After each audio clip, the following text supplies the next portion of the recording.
kati batandika okukola kalenda batuteekerateekera ennaku banoonya sitaani kiki kyasinza okucelebrating era abantu abali bagenzeko emagombe olunaku lwa Christmas sitaani embuutu ziba zivuga lwe lunaku lwe basinga okusanyusa mu magombe kubanga lwe lunaku mukama waabwe lwajagulizaako kubanga ensi yonna eba eri mu kumusinza kano akaseera sitaani lwe basumulula essente kati ogenda okulaba obubaga abakyaza abakola ki lwensonga baba baddiza katonda oli gwegambye gwe basinza ali mu Bakolinso ekyokubiri 4 basala saddaaka zitunula mu kifo eki n'okusala kulina tunula mu kifo kimu saddaaka ze basala ez'Abasiraamu ennyama gye mugenda okulyako Christmas etunula mu kifo eki etunula Makka ennyimba ezikubibwa ennyimba zonna eza Christmas ze bakuba njagala ozitunuulire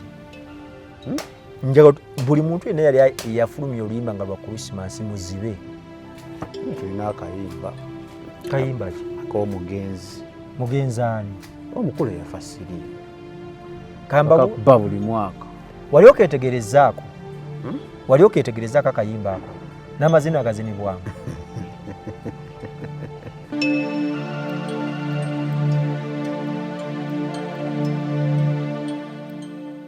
ng'oyagala okumanya ebiriko tambula n'abaliko enzige ebuuka nanzige olaba n'abazungu baakiraba nti birds of the same feather kati nno nkuleetedde banywanyi bo mu nsonga zonna ezikwata ne tekinologiya Yoshitech Services bw'ova ku bano ogenda kuwangatto Yoshitech Services be baliko oyagala kukuzimbira website oba application olina ekyakubulako mu sisitimu ya kompyuta yo bano babinoonya ne babikomyawo oba kyewandiise data recovery tebakoma okwo Yoshitech Services era bakuyamba okulaba ng'olina obukuumi ku bibanja bye ebya intaneti kiyite cyber security services era nga bakanika ne computers bano nakugambye bannakinku mu tekinologi era nawe ayagala okwebuuza ku kintu kyonna ekikwatagana ne tekinologiya tukwaniriza oyagala cloud services network services oba software development naawe beekwate basangibwa Rubaga Road opposite Barbados Hotel okuliraana Trinity Christian Church bakubireko ku noti 7 noti 5 519 715 oba noti 787 996 667 Yoshitech Services empowered by innovation.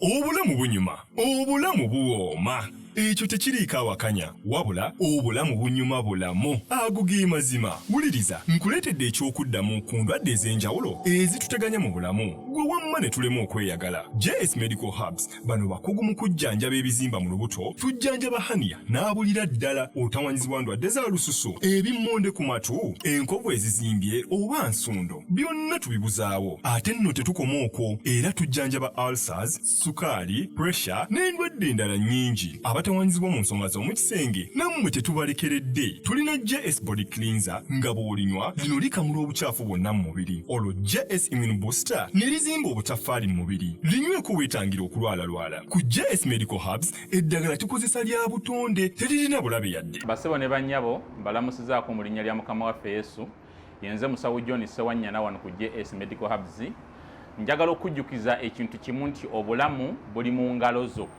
byolya ku sowaani yo oba byonywa mu kikopo kyo bye bigenda okusalawo onaabeera mulamu oba onaabeera wandwadde. Tukuyita wano ku JS Medical Hubs tukujjanjaba endwadde jjukira nti ffe tujjanjaba ensibuko tujjanjaba cause tetujjanjaba symptoms. Tukuyita jangu ojjanjabwa endwadde yo wano ku JS Medical Hubs ojja kuwona mu linnya lya Yesu Kristo. Amina. Tusangibwa Nansana okumpi ne Nansana Business Center oba tufune ku simu zino wammanga noti 7 noti 6 367 362 oba noti 772 999 noti 29. JS Medical Hubs for health and skin solutions. Amwena mwebale nnyo kwa mwekumidde ku mukutu guno gwa Unique Media. Tubeebaza ababaddeko nga mutulindanga omwaka gwonna mbebaliza ddala era tugamba kimu nti Mukama batuweera omukisa. Mwasibye mutya mwasuze mutya okusinziira ku budde bw'olabiramu program y'olunaku olwaleero. Samike ge mannya agange then Seruyima Roland ku kamera yaliko okulaba nga tebukimu okifuna nga olina okukifuna. JS Medical Hubs bali awo Nansana, banoonyeko bajja kuba bakuyamba ebizibu ebyo by'olina. Olinamu obulwadde, olinamu ebikutawaanya ng'omusajja oba ng'omukyala, byonna musawo John mukubireko kwezi nnamba eziri mu kalangoke, ajja kubeera ng'ate akolako bulungi, akujjanjabe, tusabe Katonda abeere ng'ate akuwonya. Then Yoshitech ye akola ku bintu bya kompyuta, olina website gy'oyagala okukolera, olina app gy'oyagala okukolera bizinensi yo, munoonyeeko ajja kubeera abikuzimbira bulungi nnyo nnyini ddala, akuwa security ku internet page ezo zonna nga tebasobola kuhakinga bintu byo, olina data yakubulako byonna bikomyawo n'obeera nga ate obulamu butambulira ddala maridadi sana. Kale olunaku olwaleero nkakasa bukakasa nti abasinga bali mu kujaganya olunaku olwaleero lwa Christmas. Programu olunaku olwaleero era Jeremiah gwe mulaba ku set njala kikola specifically nkibagambe tuzze kusomesa ku Christmas. Tekwatagana na bujulizi, waliwo abayinza okati okuŋŋamba Sami mweyongereyo n'obujulizi biki muve mu bibuuzo. Kino si kibuuzo oba waliwo yakibuuzizza, but specifically programu ya lwaleero gy'oli mu kulaba ku ssaawa eno ya Christmas olunaku olwaleero. Oyinza okuba oli ocelebratinga, tetukuganye naye by'ocelebratinga obitegeera. Christmas yavaawa n'ebirala bingi bitugoba nti ogenda okolwaleero. Kale Jeremiah kamuwa omukisa asooke yeyanjule atuwe essaala then tutandike programu y'olunaku olwaleero. Sebo abooluganda babuuzaako mu linnya lya Mukama waffe Yesu Kristo omwana wa Katonda omulamu, era nembebaza olw'okuwaayo akadde ako nemusigala nga mukyawookinga okubanga munoonya ekigambo kya Katonda, era n'okwongera okubasabira okusinkagana mu bwakabaka obw'ekitangaala, obwakabaka obw'eggulu. Amannya nze Jeremiah, era nga nsaba Omwoyo Mutukuvu n'era atukulembere nga tugenda mu ssaawa olunaku olwaleero. Amiina. Ayi Kitaffe ayinza byonna, Omwoyo Mutukuvu Yesu Kristo gwe watulekera, tukusaba atukulembere mu lunaku olwaleero, tusobole okugyayo amazima ag'ekigambo kyo, tusobole okugyayo amazima ag'abatume, tusobole okugyayo amazima ag'ekitangaala. Leka ensi ogiggyeko ekizikiza, ogiteekeko ekitangaala. Leka Omwoyo ow'obulamu atweyoleke munda mu mitima gyaffe, atuluŋŋamye, atugye mu kizikiza, atusse mu kitangaala. Tuyayaanira akakakuba akafunda akatwala mu bwakabaka obw'eggulu, era nga tusaba Kristo omwana wa Katonda omulamu atukulembere olunaku olwaleero. Tusabye nga tutamenya Yesu Kristo omwana wa Katonda omulamu. Amiina. Kale tubeebaza mwenna abatambula naffe ku lunaku lwa Charity yakolebwa, yali successful. Mwenna abayimirira naffe tubeebaliza ddala. Mukama tutenezza bbawa naye Mukama abatuweere omukisa.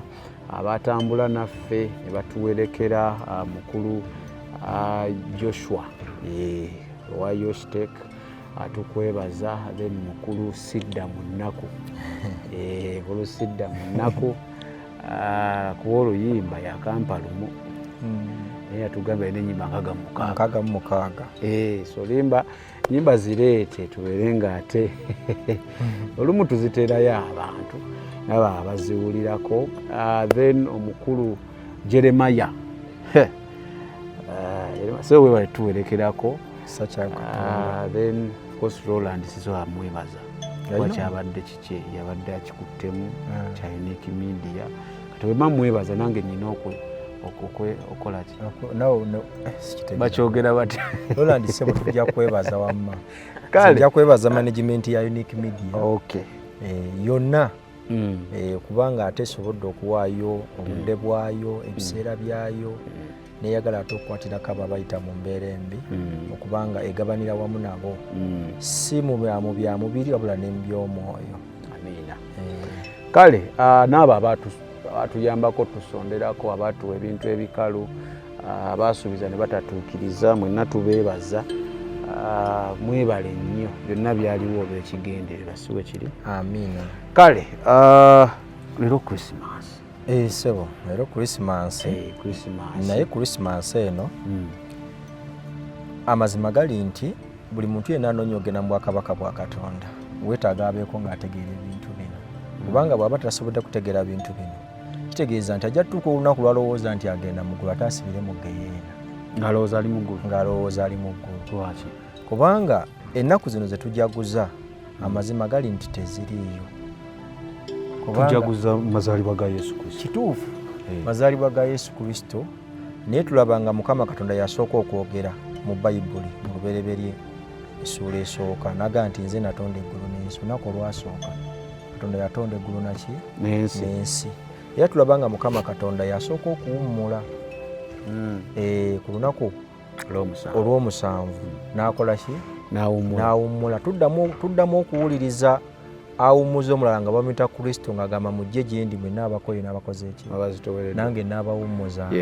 Tulaba nga Mukama yatandika ng'era yasooka okuwummula. Tulaba ng'era Kristo yaddamu okukola ki? Okuwummuza abo bonna. Kitegeeza nti ffe tetulina entandikwa yaffe ye Kristo, enkomerero yaffe yaani? Ye Kristo. Tugenda kukiva mabega tuddemu tulabe.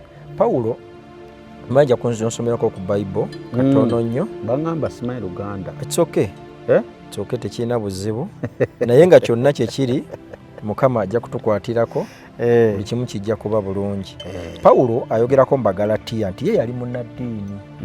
Yali munnaddiini mu Bagalatiya emu lunyiriri ndowooza olw'13 okutuuka ku lunyiriri olw'17. Pawulo akyogerako nti ye yali munnaddiini ennyo era yakuguka. Yakutandika ku 13 Bagalatiya. Bagalatiya chapter ki? 13. Ate verse. Manya olunyiriri chapter 13 verse 13. Okay, chapter 13 verse 13. No. Essuula esooka. Okay. Bagalatiya essuula esooka olunyiriri olw'13. Okay. Mumanyi nga bwe nali nfaanananga nkyagoberera eddiini y'Ekiyudaaya, nga bwe nayigganyanga ennyo ekkanisa ya Katonda okugizikiza, era nga nali omu ku bannaddiini abakulaakulana mu ggwanga lyange. Kyekyo abakulaakulana abakulaakulana mu ggwanga lyange n'ensukkuluma ku Bayudaaya bannange be nakula nabo, era nagezaako nnyo nga bwe nasobola okugoberera empisa zonna ez'edda ez'amateeka g'eddiini yange. Naye Katonda bwe yasiima eyanjawulo okuva mu lubuto lwa mmange n'ampita olw'ekisa kye, n'ambikkulira omwana we ndyoke ŋŋende eri ab'amawanga mbabuulire enjiri, era seebuuza ku muntu n'omu, newankubadde okwambuka e Yerusaalemi okwebuuza ku batume, naye nagenda mu Buwalabu era oluvannyuma n'enkomawo e Damasiko. Amiina, ne bw'okomawo. Kakati Pawulo ono yali musajja munnaddiini, era ng'eddiini ye emulagira okutta, okusembeza abo. Tuddaba nti Krisimansi eno twatugiviire ddala ku soosi gy'eva. Krisimansi eno teetandise mulembe guno. Krisimansi yaliwo mu birembe bya bakabaka bafalaawo bonna abaasooka. Yaliwo. Krisimansi yaliwo, yayozebwamu buwoza. Baagijja mu ki? Olaba omusaalaba gwandibadde nga paapa gwakwata. Bwe gwali omusaalaba naye ne baguwetako ekyawaggulu, ne baguweta. Kati ne baba nga balwanyisiza amaanyi g'omusaalaba. Naye ng'ekisooka mu byonna, edda waliyo omusajja gwe baayitanga Siza. Kabaka Siza yalina obwakabaka nga bunene era nga bugazi. Kati Siza yalina amaanyi mangi, kumpi buli nsi Siza ng'agiinako access. Kati omulabe n'anoonya engeri gy'ayinza okukwata ku Siza ono amukkakkanye, asobole okubanga atambuliramu ekyo Siza kye. Kuba Siza alina ettutumu mu bantu. Kati omulabe Siza baamulwanyisa paka lwe baakola ki? Lwe baamutta. Looma nejja eyingira mu kintu ekyo. Ekifo ekyalimu Siza kyekirimu Abalooma, kyekirimu paapa. Siza ekifo kye yalina kyekirimu paapa. Kati eddiini y'Obukatuliki yevaamu amadiini gano gonna. kati amadiini gano bwe gavaamu omulabe yanoonya engeri gye basobola okubanga basinza kuba ebibumbe byali bingi bye baali basinza ne basalawo ne bagamba tusinzeeko tunoonyeko ekibumbe kitya kimu kye tuba tukola ki kuba ebibumbe biki bingi kati ebibumbe ebyo ebyali ebingi ne batondako ekibumbe kitya ekyomukyala ekyomukyala oyo we bayita Mariya. Kati ekibumbe ekyo kati nabali abeeyuzaamu nabo ne bagamba nedda tetuli babuki babubonero okusinziira ku birooto oli bye yafunanga ye byamulaganga njuba na munyenyi n'ebintu ebirala ewaava ekitabo kiri ekyokubiri kye baakola ki kye baawandiika. Kati Christmas omulabe yatula n'amanya nti kati bano abantu jjukira nti ffe mu Bayibuli tetulina kalenda tetulina ntandikwa tetulina nkomerero. Enkomerero yaffe ye Kristo n'entandikwa yaffe ye Kristo eyaliwo ku lubereberye ne kakati yakola ki yaliwo. Kati ekintu ekyo bwe kitandika abantu baakyagala nnyo era baakisembeza. Then mu kukisembeza abantu ab'amadiini abaali ebbali bajjanga ne bakyegattamu. Kati enjawukana ezaabangawo mu madiini jjukira nti nga bw'olaba nti abalokole bagenze beeyuza mugenze muvaamu amadiini amalala naye geeyuza okuva mu balokole naye ng'ate nagali galina gye gakola ki gye gaatandikira n'abalokole bazze ejjuuzi bakaseera kaki katono nnyo abategedde amazima naye nga eri eddiini nansangwe yasooka zino zonna bwe zaakola ki bwe zeeyuza. Kati Christmas baamanya nti semulabe ye bwe yatula wansi yamanya nti kati bano abantu beetaaga afune wanaabafugira. Kati olunaku lwe bajjaguzanga olwa Christmas Yeremiya yalwogerako mu Yeremiya 10 olunyiriri olusooka kuva ku lunyiriri olwokubiri paka ku lunyiriri lulinga lwakuna nga batema omuti ne baguwunda ne bagulongoosa bulungi ne baguteekawo. Era omuti ogwo abantu bangi bagusinza omuti nga bw'olaba Christmas tuli gye batema ne bakola ki ne bateeka mu nnyumba yaliwo babikola kuva dda mabega tebabikoze leero. Kakati kino bwe kijjamu ne kituuka mu bakulembeze abaali ab'amadiini baakyaniriza kubanga baalina omulabe yali abakozesa mu kaseera ako yali abatuma okuŋŋaanya abantu bano babasenga babere bassa mu kintu kitya kati omulabe bwe yalaba nga bali baawukanyeemu basazeewo kubanga bagoberebe teyabalinaako buzibu olw'ensonga kyonna kyalinga kike. Kati Christmas ejjirawa kyembajala obuuza Christmas wejjira sitaani abalaga enkola gy'ayagala bakole ki bakolemu era abasizaawo ebibumbe kubanga ne Zabbuli ekyogerako Zabbuli 115 okuva ku lunyiriri olwokubiri paka ku lunyiriri olulinga olwokusatu n'olwokuna ng'egamba nti bataddewo ebibumbe bingi tusomewoko nga bagamba bataddewo ebibumbe bingi abantu bye basinza bataddewo amayinja abantu basinza amayinja ebibumbe ebyo ebitasobola kwogera. Atukyali ku Christmas Christmas 25 Desemba olunaku olwaleero twebuuza tujaganya naye tumanyi bye tujaganya tumanyi gwe twongera amaanyi so tuzze kumanya ino jaganyizibwa ino gisanyukira ng'etukola oba tandikira ku lwokubiri olwo Zabbuli 115 onyirwakubiri lwaki amawanga gabuuza nti Katonda waabwe ali ludda wa? Katonda waffe ali mu ggulu akola buli kyayagala. Katonda waffe ali mu ggulu akola buli kyayagala.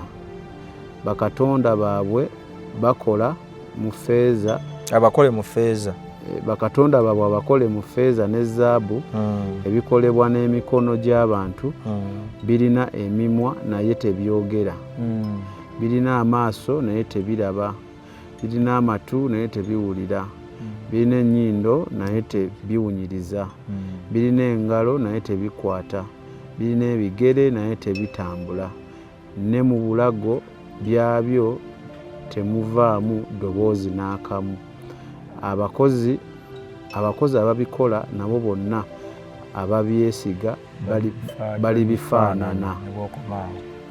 Kakati ebyo ebibumbe bajjanga babikola kuva luddawa kuva dda mabega. Kati omulabe yamanya nti omuntu yeetaaga abe ne kalenda kwanamukontrolingira nga bw'olaba essaawa nti ebeera mu ssaawa 8 ne bagamba nti essaawa ziri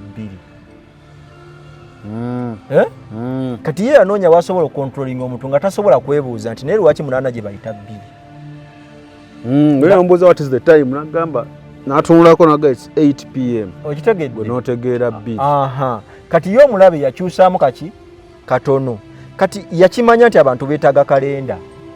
Era omulabe yakola kalenda. N'atukolera kalenda ne tuba nga tulina olw'Emmande, olw'okubiri, olw'okusatu, olw'okuna, olw'okutaano, olw'omukaaga, olw'Essande. Naye ng'ezo ennaku zonna n'anoonya amadiini gano buli lunaku n'aba nga agawa oluki olunaku lwago lwe gasobola okusinzizangako Katonda waabwe. Kati Katonda oyo gwe basinza si ye Katonda gwe tusinza. Katonda gwe basinza si ye Katonda gwe tusinza. Lwaki nkugamba bwe ntyo? Katonda gwe basinza bamuwa ekiseera n'akadde bamujaguliza. Era olwaba olunaku Yesu Kristo lwe yaggya omuntu dayimoni n'amusindika mu mbizzi. Olwo olunaku Setaani alujaguza nnyo, lwe lunaku olw'abirimu 4. Lweggulo lwe lunaku olw'abirimu 4 mu buli mwezi. Kubanga bali embizzi eyo okujjukira. Soka olindeko. Lwe lunaku olw'abirimu 4 D olwa Desemba 24 bajjukira kubanga Setaani yalina omwana we gwe baatulugunya mu kaseera ako gwe basindika mu mbizzi. Yali mwana. Kakati omwana oyo babasinga gwe bayita baby Jesus.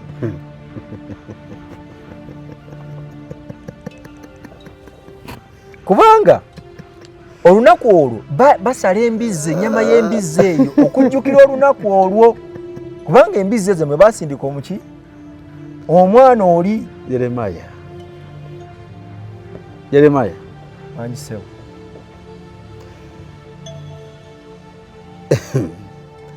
Olunaku olw'abirimu 4 olw'eggulo si kyo bwe kiri. Abantu balujaguza naye nga balowooza ekyasindikibwa mu mbizzi ye baby Jesus. Bwe kiri. Ensonga lwaki batemenya ennyama y'embizzi okujjukira omuntu oyo. Era embizzi 24 zifa okusinga ekintu ekirala kyonna gye zisinga okufa kubanga bajjukira akabonero kali. Yagala n'asindika embizzi n'azisindika mu nnyanja. Baba bajjukira omwoyo gw'omwana oyo eyafa gwe basindika era bali embizzi zino okuba nga gekabonero kali akabajjukiza kiri nga bonaka remembrance nga omuntu wanakola remembrance omuntu olunaku lwe yazaalibwa n'agamba nti nzijukira obulumi obulumi obwo. Kakati olunaku lwa Krisimansi nga terunaba kutuuka, Setaani yateekateeka kalenda. Era Setaani yateekateeka n'ennaku abantu kwe bateekeddwa okusabira Katonda waabwe. Olunaku olw'Essande baasinzanga Katonda gwe bayita ow'enjuba. Ekigambo kiri Saani de. Saani njuba de olunaku. Kati Katonda baamusinzanga, Katonda w'enjuba baamusinzanga ku lunaku olw'Essande. Kati bba bali abalala balina omwezi ogubonese ne bagamba nedda. Waffe tujja kumusinzanga Lwakutaano. Kati bba abalala ne bagamba ffe tukwata Ssabbiiti, ffe tujja kumunoonyanga Lwamukaaga. Naye nga Katonda si yateekawo ezo ennaku, omulabe yajja aziteekawo. Ate yaziteekangawo ng'ayita mu birooto by'abantu ng'aloosa baloose. Kati ekifo kye nagambye nti Siza mwe yali ne mudda Paapa. Paapa nga yakulira amadiini gonna. Paapa baali balina okutuula bakole kalenda. Kalenda eva Roma gye tutambulirako olwaleero. Eva mu Baroma. Be batandika okukola kalenda. Kati batandika okukola kalenda batuteekerateekera ennaku. Banoonya sitaani kiki kyasinza okucelebrating era abantu abali bagenzeko emagombe olunaku lwa Christmas sitaani embuutu ziba zivuga lwe lunaku lwe basinga okusanyusa mu magombe kubanga lwe lunaku mukama waabwe lwajagulizaako kubanga ensi yonna eba eri mu kumusinza ensi eba eri mu kumusinza oyo Katonda ayogerwako mu Befeso ayogerwako mu Bakolinso 4 tumusomeko Abakolinso 4 abantu gwe bali mu kusinza mu kaseera kano naye nga tebamumanyi bannange Abakolinso 4 ekyokubiri Kolinso ekyokubiri 4 Katonda w'emirembe gino yazibikira ebirowoozo byabo abatakkiriza obutabamulisiza njiri ey'ekitiibwa kya Kristo ye nga kyekifaananyi kya Katonda kubanga tetweyogerako wabula Kristo Yesu Mukama naffe tuli baddu bammwe ku lwa Yesu nobwokobaawo oyo yazibye bangi amaaso okubanga tebasobola kulaba Katonda afuga mu mirembe gino ow'ekizikiza yatufuga kati omulabe yafuga mu kaseera kano obwakabaka obw'ensi bwonna bubwe kati Christmas abantu bagibeeramu kubanga sitaani aba anoonya okuteeka obulambe ku bantu kati mu kuteeka obulambe ku bantu abantu abasinga balina okuwakanya omusaalaba kati mu kuwakanya omusaalaba ogwo bagwambala mu bulago mu kuwakanya omusaalaba gwa Kristo wateekawo akabonero akalaga nti ono omusaalaba agwambadde kaba kabonero akalaga nti nze sikkiriziganya na musaalaba badde mmanyi okugwambala abeera alaga nzikkaanya nagwo nedda ssebo kuba kuwakanya maanyi ga musaalaba tukkiriza bukkiriza omusaalaba titugwambala bwambazi mu bulago kubanga omusaalaba bwe tugwambala mu bulago tuba twegaana amaanyi gaagwo tubanga abataddewo ekifaananyi n'ekibumbe kye tusinza tuba tutaddewo ekifaananyi n'ekibumbe kye tusinza nga bw'olaba mu Baleevi 26 olunyiriri olusooka tuba twekoledde amayinja amooli tutandika okukola ki ogasinza feeza ne zaabu kakati ebiseera ebisinga bwe baba bagenda kujaguza Christmas abasinga Abaroma be basinga okumanya ennaku zino era zino baziteeka kalenda nga tezikyuka Abaroma kati ennaku ezikyuka ate ze z'Abayisiraamu naye ate nabo beegattira wamu mu lunaku luno beegattira wamu mu lunaku luno era tebalumiisinga Abasiraamu balwegattiramu kubanga ebisolo byonna abantu bye balya bye babisala ye banne esooka girinaako akantu ako kaavaawo nti ate oli talina kulya nnyama ono gy'asaze Kurwani teyogera bwetyo Kurwani era temulimu ayi bagamba nti musale mmwe Abasiraamu mwe muba musala bali nga be balya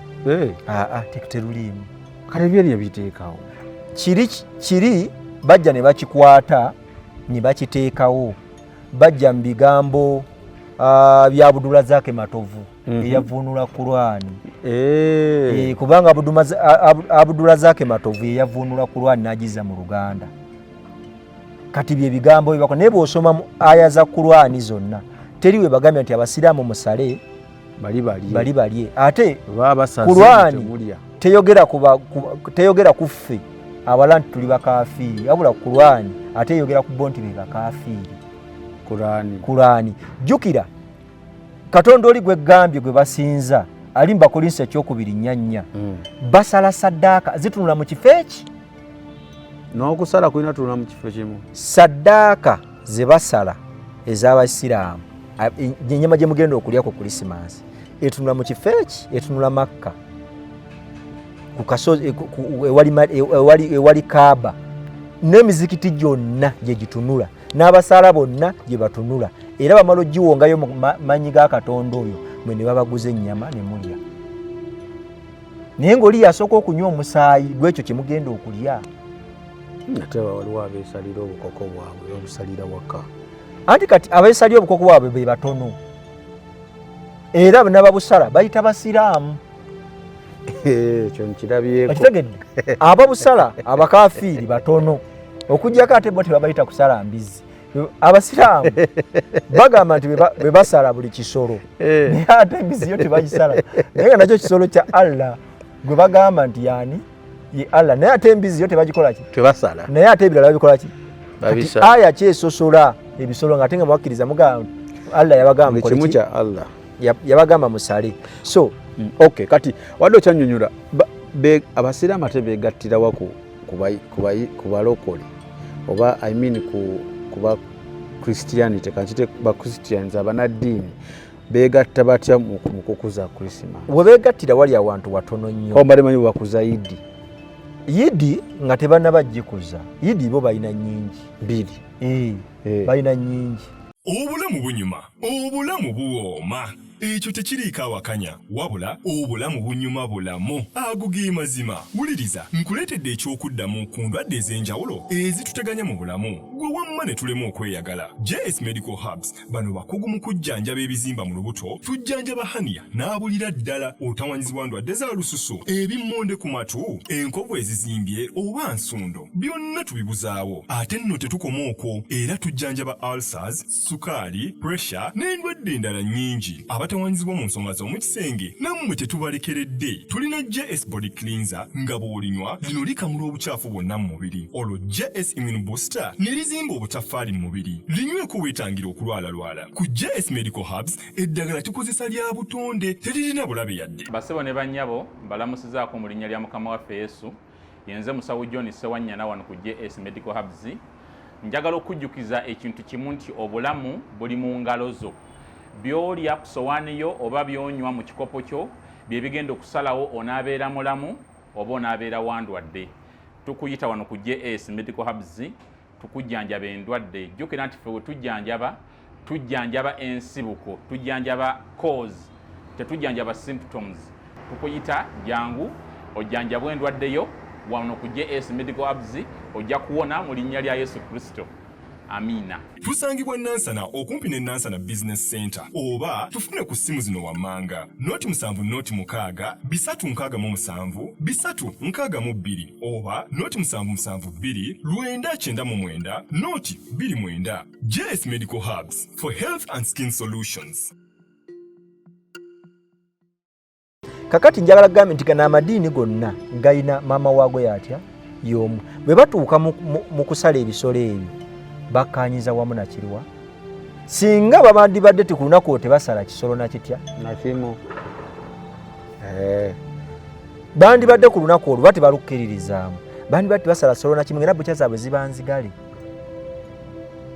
tubabaze ku business bo business naye abo abasajja ku business gye babakola ne bwe kubanga oli mu kudduuka nga oli olina by'oyagala byakakadde geswali etuusa akulekawo naggalawo nagenda namuswala kati kyandibadde bwe kityo ne baggalawo ne batasala bisolo gafere tukanya na lunaku ne bagatukanya na lunaku naye ekyo kiraga nti bakola ki bakanya nalwo era Katonda oli naye baba musinzizza.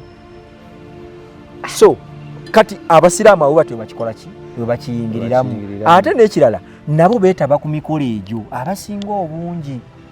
Gwaliwo kyegenderezaako nti embizi tetambula nnyo mu biseera by'ekisiibo ky'Abayisiraamu. Sikyegendereza. N'omwenge tegutambula. Kati ne twebuuza baani abanywa omwenge mu biseera ebyo? Embizi njagala kino abakikozeeko research bakinoonyerezeeko. Omwenge n'embizi tebitambula mu kisiibo. Naye bwe kiggwa biddamu ne bibeera ne bitambula bulungi. Bo bagamba balina kasente. So baba mu kusiiba circulation ya sente eba ntono.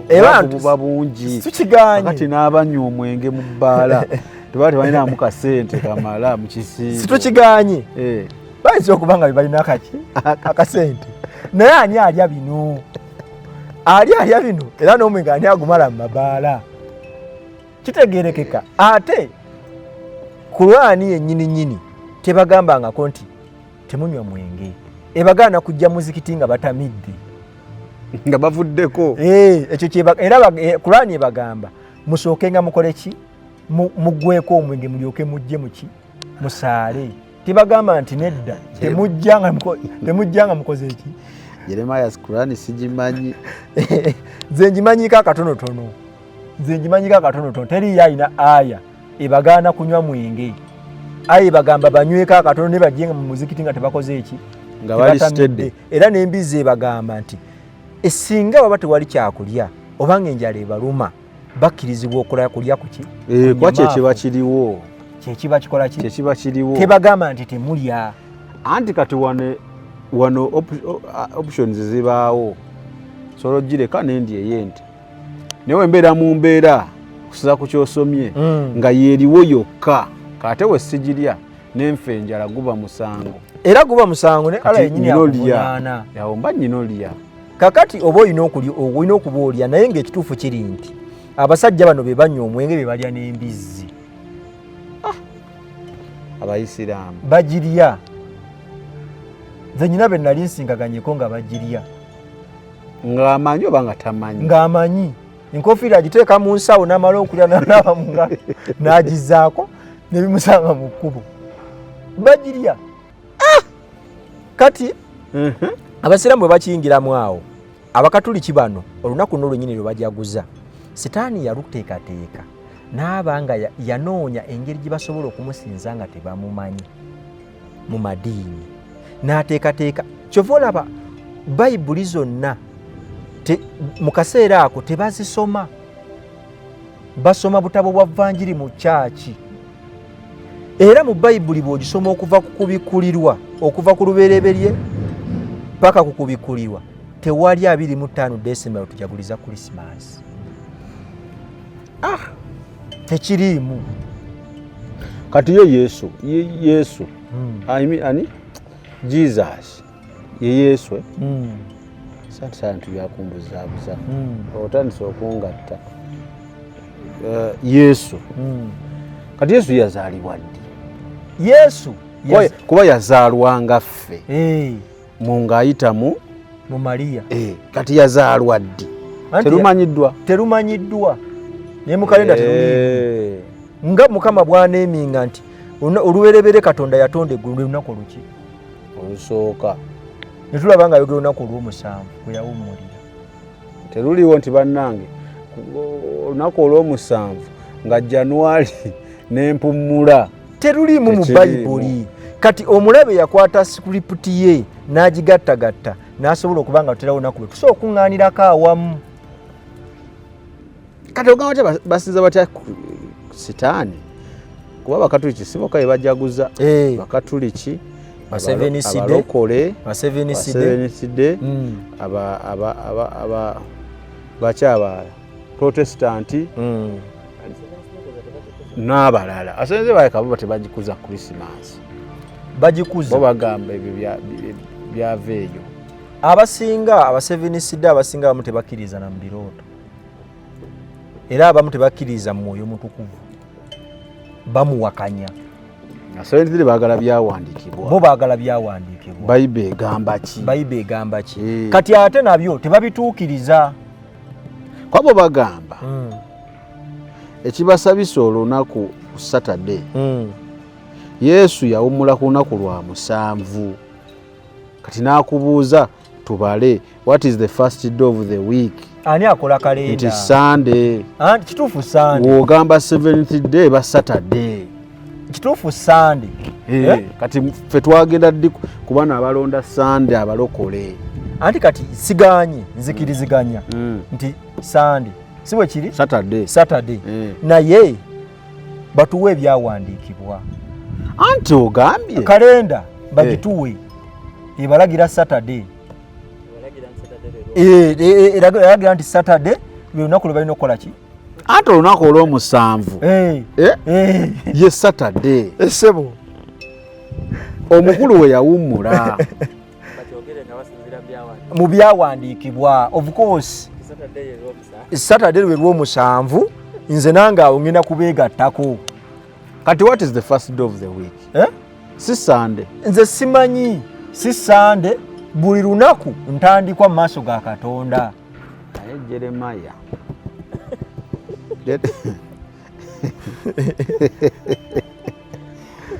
Ekisooka mu byonna yogera kunkubya. Nze siina mutawaana. Bwe wabaayo alina ekiwandiiko mukuleetere mundeetere. Anti njagala kusooka banne munasonyiwa njagala kusooka kujjawo kano. Abakulu bagamba ekibasabisa ku Saturday Katonda yawummulanga ku lunaku olw'omusanvu batuneemingire Sabbiiti kituufu. Kaakati first day of the week is Sunday. Kitegeeza seventh day of the week is Saturday. Anti kyekimu kye basomesa nti what is the first Muganda? Who is the first Muganda? Lindako, ani first Muganda? Kintu. Kani yamuteekawo nga ye kintu. Kintu kyeki. Okitegedde? Ani first Muganda? Kati mwe bongamba nti olunaku olwa Saturday lwe balina okusinzizaako njagala ojje ng'ozineeminga. Sunday. Monday. Mu Bible ebyo just logiki bamuteeka butesi mu mutwe. Nga bwe boolaba essaawa nga ziri 8 n'ogamba nti ate ziri 2. Naye ate ako ko nako kantabula. Because ekisooka byonna Katonda yennyini ayogera mu Amos 5:21 paka 24. Mukama Katonda yennyini akyawa emikolo gy'eddiini n'embaga ezikolebwa ez'eddiini azikyawa, takolagana nazo. Njagala osomeko ekyawandiikibwa kino kiri mu Amos 5 okuva ku 21 paka 24. Emikolo gyonna agikyawa. Kati kansoke nsome. Nsome Amos 5. Amos 5. Meka 22. 21 paka 24. 21 paka 24. Nkyawa era nnyoma embaga zammwe n'emikolo gyammwe egy'eddiini so sisanyukira kukuŋŋaana kwammwe. Weewaawo ne munaawaayo gye ndi ebiweebwayo byammwe ebyokebwa n'ebiweebwayo eby'emmere ey'empeke sijja kubikkiriza. Ne mulireeta ebiweebwayo olw'emirembe ebisinga obulungi siribikkiriza. Muggyeewo ennyimba zammwe ez'okutendereza siriwuliriza na bivuga ng'entongooli zammwe. Kye njagala okulaba ge mazima n'obwenkanya nga bikulukuta ng'amazzi n'obutuukirivu nga bukulukuta ng'omugga ogw'amaanyi. Kyekyo Mukama kyayagala. Mukama agamba akyawa emikolo gyammwe egy'eddiini n'embaga zammwe n'ennyimba zammwe zemuyimba ez'amaddiini takkiriziganya nabyo. Kati gwe bw'oba oŋŋamba nti yakola ennaku 7 kituufu ayogera olunaku olusooka ntwanga ayogera olunaku olw'omusanvu nayogera olunaku lweyatonderako Adamu lyeyamufuwamu omukka ogw'obulamu akuba Adamu okuba omulamu. Naye bwe yazimensioninga teyatuteerawo kalenda. Era mu ndagaano enkadde yonna tujja tulaba nga tusinza Katonda okuva mu yeekaalu. Sulaimaani Mukama Katonda amugamba okuzimba yeekaalu abantu be banaasinzizanga. Naye tulaba nga Yesu Kristo ajja n'agamba ngenda kumenya yeekaalu eno ngizimbe mu nnaku 3. Ne bamugamba naye ogenda kumenya yeekaalu bajjajjaffe gye bazimba emyaka 40. Tebaategeera nti yeekaalu gy'ayogerako yeekaalu yali ya mubiri gwe. Kati essaawa zino tusinza Katonda mwoyo ne mazima, si kumusinza mu mikolo egy'amadiini. Nga Pawulo yatugambye nti yali munnaddiini eyayatiikiriranga era yagobereranga nnyo amateeka g'eddiini ye, naye tegasobola kubaako kigambo abula yazuula Kristo n'asobola omuwa obulamu obujja. So eddiini n'emikolo gyayo gyonna gisinza bulombolombo nga Makko 7 okuva ku lw'omukaaga. Makko 7 okuva ku lw'omukaaga nga bwetegeeza timukwata obulombolombo bw'abajjajjammwe ne musuula amateeka ga Katonda. Buno bulombolombo obwasooka era obwajja nga bubeerawo. Kati kyolina okumanya paapa yadda mu bintu ebyo ebyali ebyassiza. Kati naaba nga akomandinga era ng'atwala obwakabaka obunene mu nsi yonna. ne bujjanga bulya mu kujjanga bulya ne bijjanga ebibinja byeyuzamu bikola amadiini. Kati kankubuuze, Sami golooza Katonda yatonda eggulu n'ensi yandibadde n'eddiini nnyingi, yandibadde n'eddiini nnyingi, si bwe kiri? Kuba ali omu. Kuba ali omu. Lwaki zino zonna nnyingi? Kituufu zonna ziba zisinza Katonda. Kale ekibuuzo kyandibadde nti kituufu zonna zisinza Katonda y'omu. Kwa ffenna tukkiriza nti Katonda omutuufu ali ki? Ali omu. Omu. Lwaki ate tweyawulamu? Kati kyekyo kyengezaako okulaga nti buli kintu kirina ekigendererwa kyo, naye ensonga lwaki omulabi ayawulamu ebintu bino asobole okunoonya engeri gy'afunzaamu abantu, kubanga gwe bw'ogamba kino sikikkiriza, kino kimu ojja kukikkiriza. Anti mwabalokole temwagala kugoberera byawandiikibwa. Anti ebyawandiikibwa tubigoberera. Mugamba Mwoyo Mutukuvu. Anti Mwoyo Mutukuvu kati guno omulembe gugwe yafuga. Guno omulembe gwa Mwoyo Mutukuvu, atalina Mwoyo Mutukuvu si wa Katonda. Era buli agatambulira mu mubiri tanoonya Katonda, wabula anoonya kusanyukaako ye nga akola ki? Ye nga ye. Ekisooka, Katonda bwe yatonda ensi yayagala abantu bamusinze, naye mu kumusinza tebamanya ngeri balina kumusinzaamu. Yensonga lwaki yajja aleeta amateeka. Amateeka, Musa yagenda ku lusozi okumuwa amateeka 10, naye Musa be yaleka emabega ne bagamba Alooni nti ffe twagala kusinza, ffe tugenda tuleka bwoto nga netukola ki? Afazali tukolere wente wano, ffe tufune tukola ki? Bwe tusinziza. Alooni n'abivaamu ne bateekawo ente, era ne batandika ogikola ki? Ogisinza. Musa agenda okuva ku lusozi embuutu ekutte wansi ne waggulu, abantu bazina amazina agatategereka ng'era bwe mugenda obiraba mu Krisimansi. Ne bazina amazina agatategereka. Musa yakwata amateeka ge bali bamuwadde n'akuba ekiyana ky'ente n'amateeka ago n'akisesebbula n'akiteeka ku ttaka. Kyali kitegeeza ki?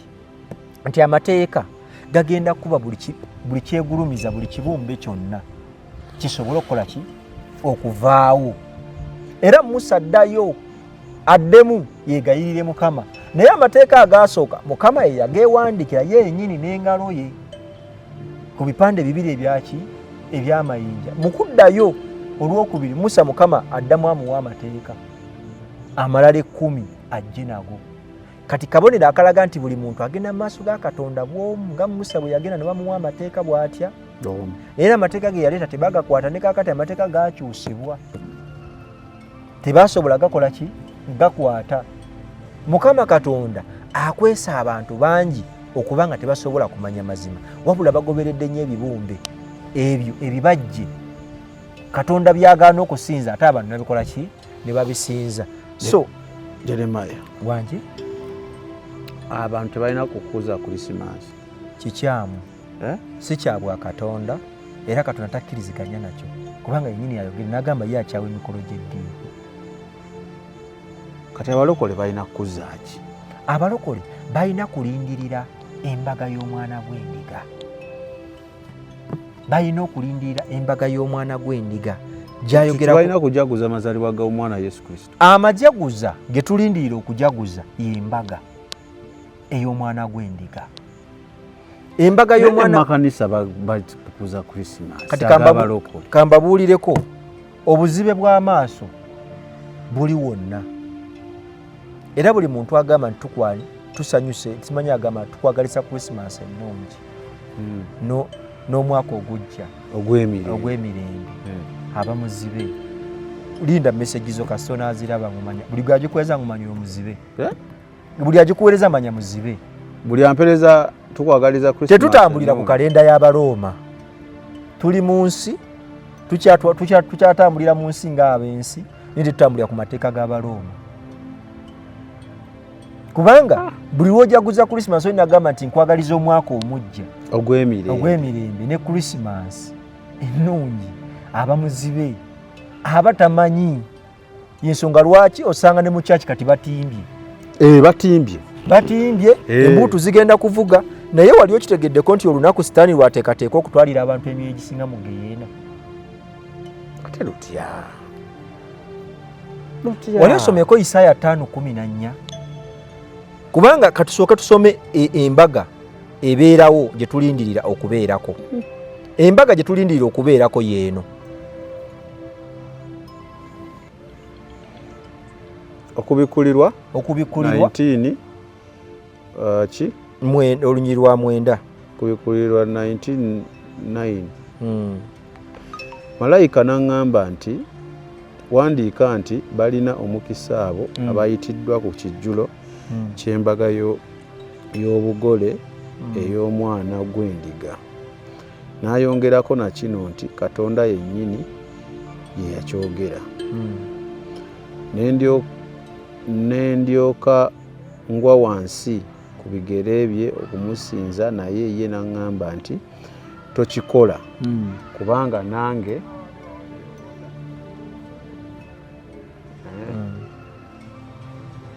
namwe mwagala. Kati mbuuza lwansonga era obudde bwabwe mubumanyi. Kyekyo lwaki mbuuza? akolewoda ng'obudde bukyali. Wandimuwadde ng'obudde bukyali ne mulinda. Kwete zaa zigenda 9.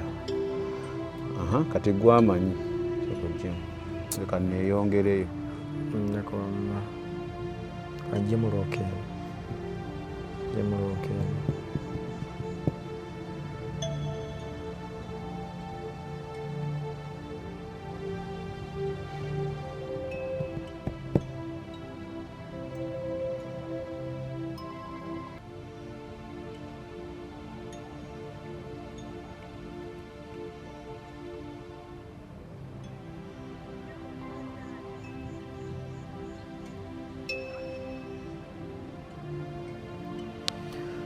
Buddamu tusomero olw'omwenda lwokka. Lwaki tusome mwenda? Somero mwenda yokka. Okay. Naye wano wabadde tokikola. So wadde kundi point. Tokikola biri mu 10. Kubanga nange ndi muddu wa kola soma mwenda yokka. Mwenda yini. Badde njimazi eno. Kanjiddemu. Okubikulirwa 19 na 9. Malayika n'aŋŋamba nti wandiika nti balina omukisa abo abayitiddwa ku kijjulo ky'embaga ey'obugole ey'omwana gw'endiga. N'ayongerako na kino nti Katonda yennyini yakyogera. Okitegedde? Kati ffe embaga gye tulinda okujaguza y'embaga y'omwana gw'endiga. Ate buli muntu yenna agenda okujaguza embaga eyo alina okuba nga erinnya liri mu kitabo eky'obulamu. Erinnya lyo bw'eritaba mu kitabo eky'obulamu oba tosobola kuyingira bwakabaka bwa Katonda. So abamanyi ekituufu abalokole balina kulindirira mbaga eyo, balina kukolerera mbaga eyo, kubanga wano bwe tutambulira mu bulombolombo buno obwogerwako mu Mako 7:7 tuba tetugenda kutuuka ate ku mbaga, kubanga mu mbaga eno gye tukola ez'ensimu tugenda okukolera ebyomuzizo Mukama by'atayagala mu maaso ga Katonda. So bwe tuba tugenda mu maaso ga Katonda tulina okuba nga tuli batukuvu era nga tukyawa byakyawa, kuba yennyini atugambye mu Amosi, atugambye mu Amosi 5 okuva ku 21 paka ku 24 nti nkyawa emikolo gy'eddiini n'embaga zammwe n'ennyimba zammwe zemukola ki zemuyimba. Kati bw'abanga abikyawa ate nga bwe tetusobola kubikyawa, Zabuli esooka egamba totambulira mu kuteesa kwabe newankubadde okutula n'abakozi b'ebibi. Nti ffe ennaku zino abalokola abakkiriza Kristo tetujaguza nnaku zino. Ennaku ze tubeera mu kwegayirira olw'ebyo emyoyo egiba gigenda okutwalibwa, ate nga buli muntu yenna agenda okunyira obwakabaka bwa Katonda alina okuba nga yeeteeseteese ng'erinnya lye liri mu kitabo eky'obulamu. Erinnya bwe litaba mu kitabo eky'obulamu nga Yokaana okubikulirwa 3 bwe kutugamba okuva ku lunyiriri olw'okumeka olw'okusoma olw'okutaano n'olw'omukaaga. Okubikulirwa 3:5 na buli awangula na buli olw'okutaano atandikira ku lunyiriri olw'okuna. Naye waliwo abamu mu Saadi abatonotono abatayonoonanga byambalo byabwe, balitambula nange nga bambadde engoye enjeru kubanga basaanidde.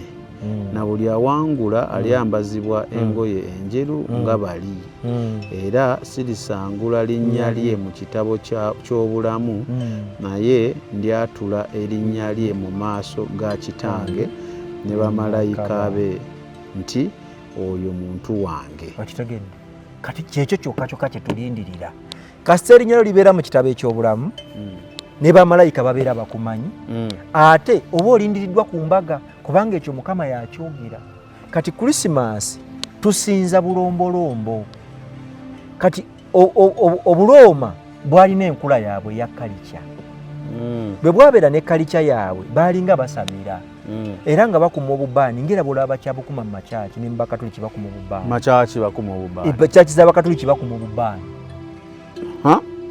obwo bagenda batambuza bwe bati nga bafuuyirako n'amazzi batambuza omukka ogwo ne bagwetoolooza mu kanisa mwonna. Obubaani mmanyibwa mbadde bumanyi eri nedda ssebo ne mu kanisa gye buli era ne kakati n'essaawa zano ze twogererako babutambuza era faaza buno obuvaamu omukka buba bubaani era buva Looma babitunda babiweereza kuva Looma babigula wano abasinga babigula naye nga baba babijja Looma ebisinga kuba bano yo tebabiina akawano ko kakambwemukko kuba akawano bakatema ku muti omuwafu gwe bayita omuti gw'abafu yesu lwaki baguyita omuwafu gwe muti gw'abafu emizimu gyonna kwe gikola ki egituula nti bwe bakuma akabaani ako ak'omuwafu emizimu girina kusituka kubanga gwe muti gw'abaki gw'abafu bajja akabaani akawano bano abaddugavu baano ako kuba bakazuula tekava Looma ko kawano kakati kali akaba Looma kalina scientific mulala mukko science mulala mukko naye ngera kisigala kyekitya kyekimu kati badira kalica yaabwe balabanga tebajja kusobola kusinza nga bwenagambye nti basigaza ekibumbe kimu kino ekya Mariya ne basalawo ne bagamba nti ekibumbe kino tusigaze kimu ekirina omwana yoli omwana gwe nagambye gwe bajjukira ku lunaku lwe basala ebisolo oyo omwana ne mu ggulu eryokubiri gyali so oyo omwana Yesu ye yamuzikiriza n'amusindika kati bo bano balowooba badayivaatinga nga bonalaba nti Yesu kati bo bali bamuyita Yesu eryo liba ddogo ndawuza lolandira ngamba olulatini si lulatini mbongaffe we tulina kino ekigambo eri mu Luzungu ne bakiyita kirala naye nga kitegeeza kyekimu n'eri ne bakiyita kirala mbu olwo lulimi lulatini. Nedda ssebo si lulimi lulatini Yesu bamuyita Yesu naye erinnya lisigala Yesu Kristo wano mu lulimi lutegeera olwaffe tumuyita Yesu Kristo. Mu Luzungu ne bamuyita Jesus Christ. Mu Lulatini ne bamuyita ani? Nedda mu Lulatini taliyo erinnya lisigala lye limu Kristo terina ggwanga we likyuka ekigambo Kristo anti bamuyita Yesu Kristo nanti Kristo tekirina we kikyuka kabaani ayita Kristo anti nabo bamuyita Yesu Kristo kati Kristo Yesu kyekikyuka yo erimbu Lulatini ffe tulina Yesu Kristo bali balina Yesu okitegedde balina Yesu kati ekirala badira ne bagamba nti faazo ono bamuteeka mu kiti kya spiritual father nti batuuka n'ekiseera okubanga bamusinza sambi bw'obanga olina kye wasobezza ogenda mu maaso ga faaza waliwo akasenge nejo ebiri ebintu byenkunnyonnyola nabikolako akasenge ako mwe boogerera n'oyogera ebibi byo webale nnyo mpozi bakayita ki simanyi Rolandi akasenge ako bakayita ki nkerabidde erinnya nkerabidde erinnya nenga gyekali akasenge gyekali ne faaza yabeera akulaba bwati nga bonalaba nti ogenza okulaba omusibe mukomera naye baŋŋamba nti obeera eno mbutalina takulaba tiwabaawo obeera eno naye ng'ali eno naye ng'awuliriza kaba kasenge naye ye asobola okukulaba naye nga boolaba bogenda okulaba omusibe mukomera kati sitaani kino tetwakitegeera mangu ti Mukama aba akulaga nti oyogerezeganya ne sitaani kuba sitaani ye musibe kati ogenda nolabika okwenyonyolako nogenda nga n'amaziga bw'okaaba bw'ogasangula nomugaba faaza munnange ensonyiwa ffe twagendanga mu kyalo nga twabbye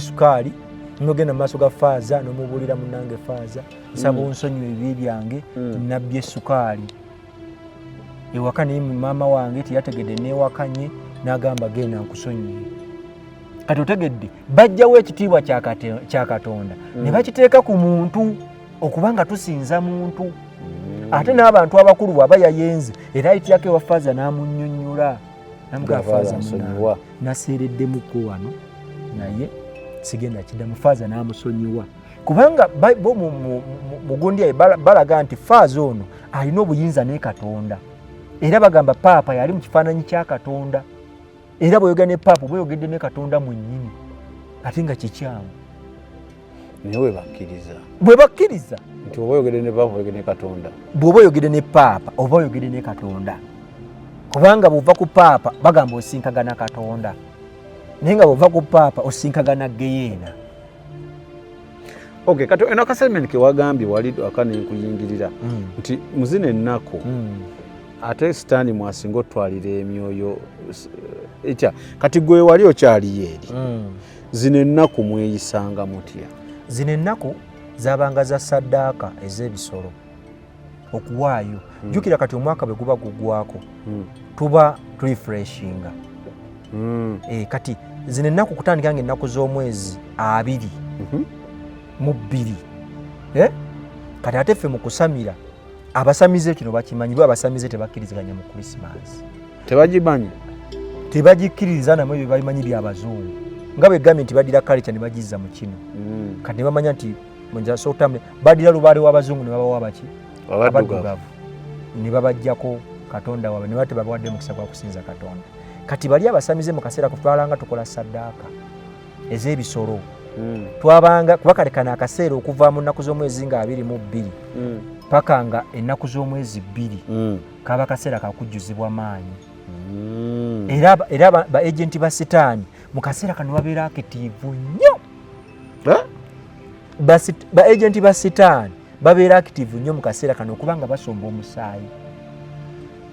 omusaayi omwaka ogujja babeere nga amaanyi batandika era kyova olaba nti omwaka ogujja bwe guba gutandika ate n'obwavu buba bungi n'essente ziba ntono nnyo olw'ensonga kano akaseera sitaani lwe basumulula essente kati ogenda okulaba obubaga abakyaza abakola ki olw'ensonga baba baddiza.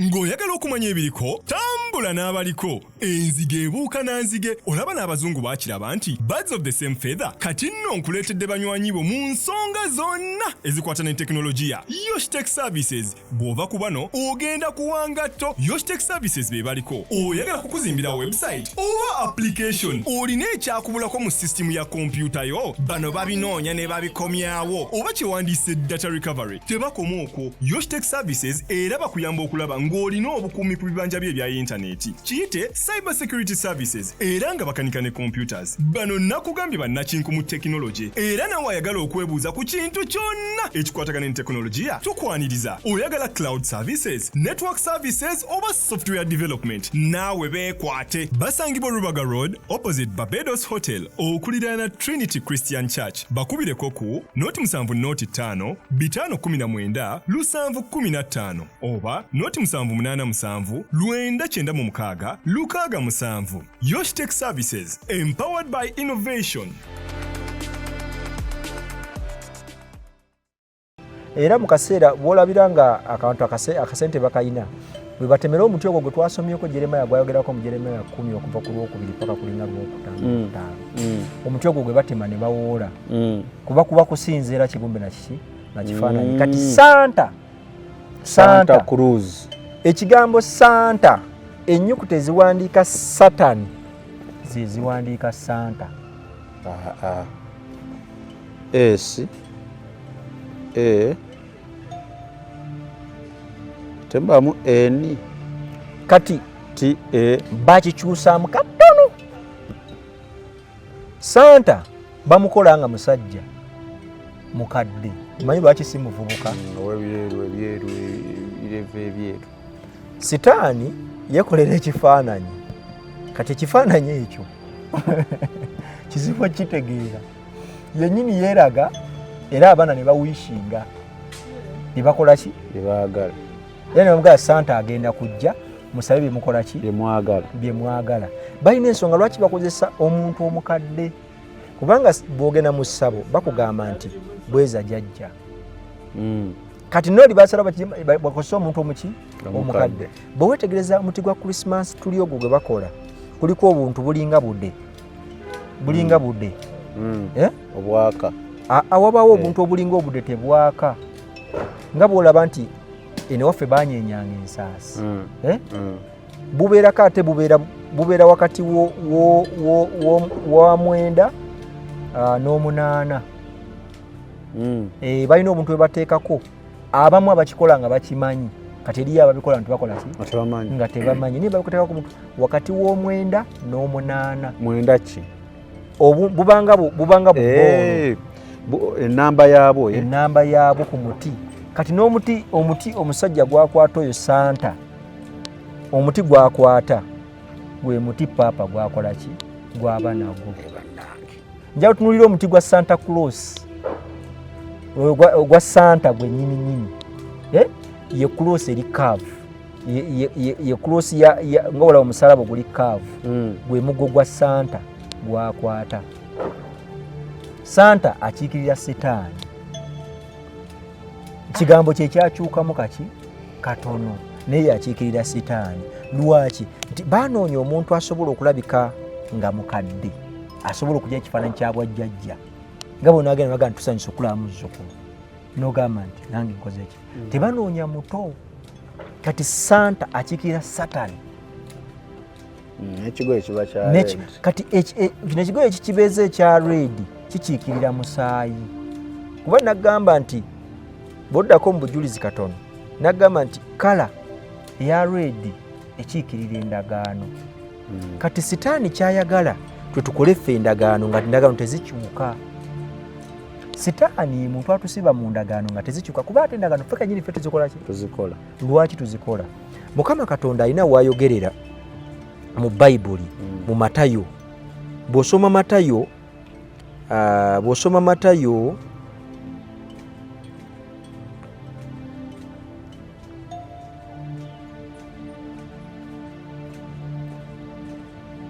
27 24 eyogera ku bantu abeegana Yesu Kristo ne bagamba nti ffe tukkiriza omusajja bamutte omusaayi gubeere ku ffe ne ku baana baffe abantu balabatamya Christmas si kubatamya Christmas ge mazima kati mwabatamya Christmas mwabatamya birthday mwabatamya embaga wedding kati ne Christmas mwagala gibatamya kakati si kubatamya Christmas Sitaani yagala tuve okuva olunaku lwetu twajja mu nsi era kuva jjajjaffe Adamu we yajja amukozesa ensobe ejjajja amukozesa Adamu teyamanya nti agenda kukola nsobi kati n'abala addako tebamanya nti bagenda kukola ki kukola nsobi naye ensobi zino tujja tuzikola tutya tuzikola tuziraba njagala owulire abantu Yesu Kristo bwe yali agenda okufiira bwe baayogera yiyo Matayo 27 tandikira ku 24 27 24 n'25 awo Piraato bwe yalabanga ensonga talina gyaziraza ate nga ebibiina byayagala awo Piraato bwe yalabanga ensonga talina gyaziraza ate nga ebibiina byagala kusasamala n'atumya amazzi n'anaaba engalo ze mu maaso ng'ekibiina nga bw'agamba nti mu maaso g'ekibiina nga bw'agamba nti nze siriiko musango gwonna olw'omusaayi gw'omuntu ono omulungi obuvunaanyizibwa bwonna buli ku mmwe Nibagamba batya abantu 25 bagenda kwogera abantu bonna abalokole bali mu kwogera abantu bonna ne baanukula nti abakatoliki omusaayi gwe gubeere ku ffe ne ku baana baffe. Okitegedde?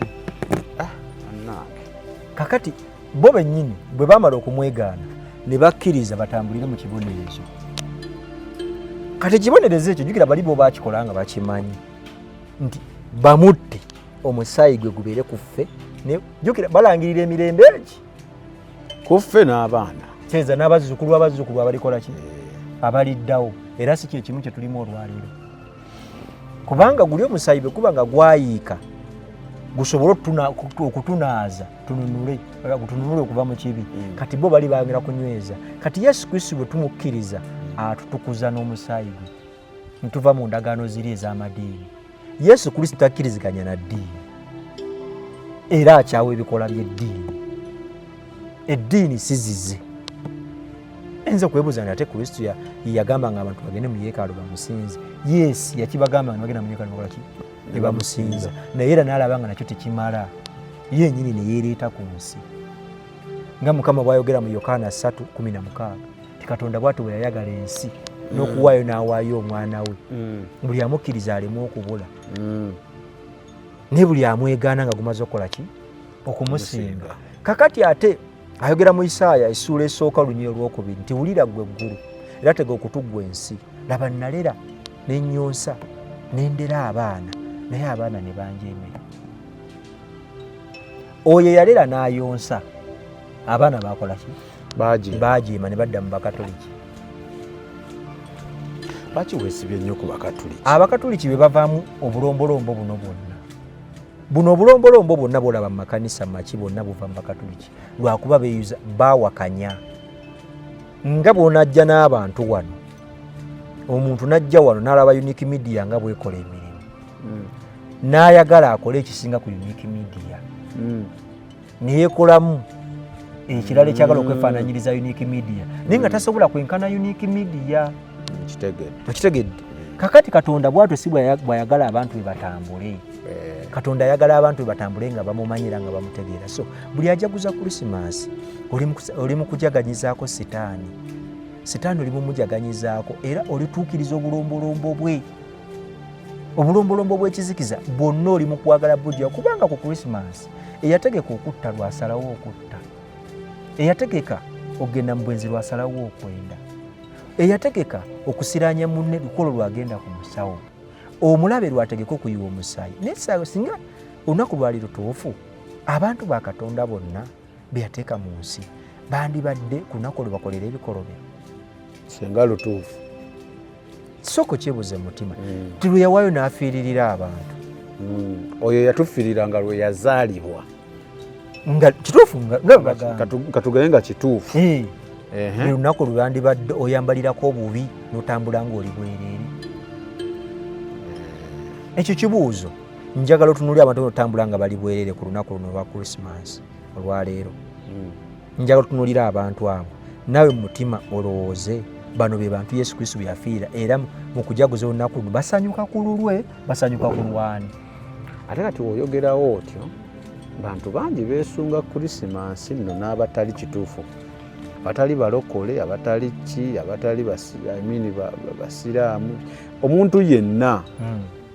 Ogolaba pulaani ezisinga nga mbagattidde wamu. Fakiti balina kugamba si abatali balokole. Balina kugamba abantu bonna si mulokole, si musiraamu, si muki, si mukatoliki. Pulogulaamu bazikolera ddala ku Krismasi. Mwezi ennaku. Ekisooka mu byonna Sami. Katonda waffe ayagala abantu bamumanye era bamutegeere. Bwe bamutegeera basobole okugenda mu ggulu. Naye kati bino tubyogera okuzibulako abamu si bonna. Kubanga eriyo ye abiwulidde n'awulira nga ye tajja kukola ki? Tajja kutambula nabyo. Naye njagala otunule weetegereze. Olunaku Katonda lwajagulizaako amazaalibwa ge. Njagala otunule mu kitundu w'obeera biki ebikolebwawo. Olunaku Katonda lwe tulina okumuweesa ekitiibwa. Lwe tusula mu bbaala abantu lwe lubeerako ebisiyaga ebikujjuka ebinene. Njagala otunulire mu kanisa mw'obeera ku lunaku lwa Krisimansi luno lwennyini.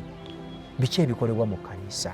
Bitendereza Katonda oba bisuula kitiibwa kya Katonda? Byegaana Katonda? Kubanga bw'abanga Katonda yatufiira nga 25 Desemba nga mmwe bwe mukirowooza nga toli ku script y'abalala gy'otambulirako na kalenda. Ffe ne bagambye tetulina kalenda. Tutambulira ku kwagala kwa Katonda. Era y'ensonga omuntu lwafa baagala nnyo bajjukire olunaku olwo baba batuukiriza mukolo gwa kalenda. Kati awezezza omwaka. Okitegedde? Era n'osanga n'ekifaananyi kya pasita nga kikyali mu kyaki yafa ku lunaku bwe luti. Naye njagala otunule mu kitundu w'oli. Ennyimba ezikubibwa, ennyimba zonna eza Krisimansi ze bakuba, njagala ozitunuulire. Njagala buli muntu yenna yali yafulumya oluyimba nga lwa Krisimansi muzibe. Tulina akayimba. Kayimba ki? Ak'omugenzi. Mugenzi ani? Omukulu yafa Siri. Kamba kuba buli mwaka. Wali okeetegerezaako? Wali okeetegerezaako akayimba ako? N'amazina agazinibwamu? Kati kankubabuulire ennyimba zonna. Njagala oddeyo onoonye oluyimba olwo oddemu olwetegereza obulabe. Bwe luba lwali lusinza Katonda. Terusinzangako Katonda. Luwaana lunaku. Luwaana lunaku. Ge mazima. Luwaana lunaku. Basinza lunaku era batendereza lunaku. Naye Katonda tetumusinza mu lunaku. Krisimansi si ya bwakabaka bwa Katonda, yandibadde ya bwakabaka bwa Katonda. Bazadde bo n'abo bonna boolaba n'ezo engoye ze baguze ennyimpi ze bagenda okwambala, n'abagenda okuvoola Katonda, n'abagenda okukola emize emibi, bandibadde bakuŋŋaana ku lunaku olwo. Bandibadde batambulira mu lunaku olutukuvu lwa Katonda lwakola ki? Lwakkiriza. N'akola byakola ki? Byayagala mu maaso ge ne lumuweesa ekitiibwa. Naye bwe luba ng'olunaku teruweesa Katonda kitiibwa, kitegeeza oba osinza kizikiza. Kubanga Mukama abantu tebasobodde kumanya kitiibwa kye. Tebasobodde kumanya kitiibwa kye n'obwakabaka tebasobodde bukola ki?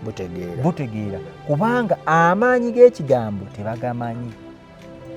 Kati Katonda bw'olowooza nti bw'otema omuti gwa Krisimansi n'oguteeka mu nsonda, n'otimba baaluuni, n'oteekawo ebintu, oba oli mu kusinza bibumbe na bifaananyi. Gwe mu kulaba olaba decoration naye oba oli mu kusinza. Ebyo ebibumbe by'olaba Jeremiya byayogerako, Jeremiya 10 okuva ku lunywa olusooka paka ku lunywa olwokuna. Kyekibumbe kyekiti kyayogerako abantu kye bakola.